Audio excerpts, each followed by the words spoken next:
Hello, this is 6 Minute English from BBC Learning English. I'm Sam, and I'm Neil. There was a huge crowd of people waiting at the train station this morning. When the train finally arrived, everyone rushed in, and I couldn't even find a seat. I hate crowds. But you left going to the football match on Saturdays. Well, that's different, more like a big group of friends. What were the sporting events, train stations, or political protests? Crowds. That's large groups of people who gather together for a shared activity or a feature of life. For some, crowds create feelings of excitement and a sense of community, while for others, they feel uncomfortable, confusing, or even dangerous. So, why is that? In this program, we'll be discussing the role of modern life, asking why they evoke different reactions in people. And as usual, we're learning some new vocabulary as well. But first, I have a question for you, Neil. The biggest crowd in history happened in 2019 when over 200 million people gathered in the northern Indian city of Allahabad. But what did so many people come together for? Was it A cricket match, B, a religious festival, or C, an election? Well, I know that Indians love crickets, but I doubt 200 million people would fit into a stadium, so I'll guess it's C, an election. We'll find out the answer later in the program. People gather in for a cricket match or for a music concert are usually happy events. But crowds can have a darker side as well. They can become out of control or sometimes be violent. His psychologist, Professor John Jury, discussing this idea demand of Garcia, presenter of the BBC World Service program, appropriately named A Crowd Science. When people get together in a crowd, they regress. Psychologically, they think more primitive, they become gullible, and that's also associated with a supposed tendency towards violence as well.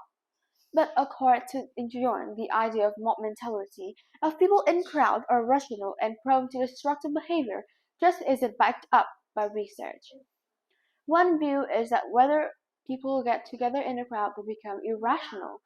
Psychological speaking, they regress. They return to a less advanced, more primitive way of behavior. They may also become more gullible, an adjective meaning easily tricked or willing to believe everything someone says. Connected to this is the phrase mob mentality, the tendency of people in the group to behave in the same way as others in the group, rather than as individuals. In crowds, people may do things they would never do alone, like steal or use violence. But according to Professor Drury, in reality it's not mob mentality and violence, but rather feelings of safety and togetherness that actually characterize crowds. And according to Dr. Anne Templeton, another expert on crowd psychology from the University of Edinburgh, that's especially true when you identify with the other people in a crowd. Here's Dr. Templeton explaining more to BBC World Service program's Crowd Science. The more people feel like they're part of a group with others in a crowd, the more enjoyable experience they have. There's a between having that socialized identification and feeling safer. So often we feel like we're in a group with others, we expect them to look after us. The flip side of that is feeling like a part of the group, like you're not supposed to be fixing the experience. Dr. Hamilton thinks that it's a correlation, a connection, or a link between being among people who share your values and feeling safe. Football fans often cheer your fan on by wearing the same colors and singing the same song, and this works as a kind of glue, bonding the crowd together and making them feel safe. The disadvantage of this, however, is when you don't feel part of the crowd you're with. Dr. Hamilton called this the flip side, the opposite, less good or less pleasant aspect of something. In today's world, crowds are important because of the feelings of power they give us. It's one thing that's sitting alone shouting at the news on television, but it's something else altogether to march on a political protest with hundreds of demonstrators feeling that rather you can change the world. Maybe that's what everyone was doing in 2019, Sam.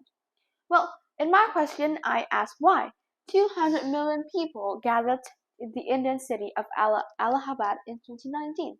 I guess it was devoted of an election. Was I right? You were wrong, I'm afraid. In fact, The biggest crowd in history had gathered for a Hindu religious festival, the Kumbh Mela, which feels 120 million people attached to a 50 days. Okay, let's recap the vocabulary we've learned from this program on crowds. Large numbers of people who gather together for a shared reason. To regress means to return to less advanced or more primitive way behaviors. Regress is the opposite of progress. Someone who is gullible is easily tricked. Or believe anything we say.